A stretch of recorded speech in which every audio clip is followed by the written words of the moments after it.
অশোক কুমার খুব রসিক মেজাজের লোক ছিলেন। সব সময় উনি রসিকতার মেজাজে কথা বলতেন। ওনারই একটি ঘটনা বলছি।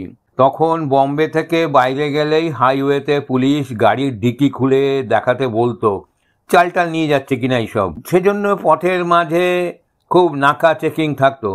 একবার দাদামণি অশোক কুমার গাড়ি করে পুনা গিয়েছিলেন। তখন পুনার পথে দাদামণির সঙ্গে ছিলেন শোভা বৌদি, মানে ওনার ওয়াইফ। পুনা পৌঁছতেই সবাই জিজ্ঞাসা করলো, দাদামণি পথে পুলিশ জ্বালায়নি তো? সোজা মুখে উনি জবাব দিলেন, না, পুলিশ জ্বালাবে কেন?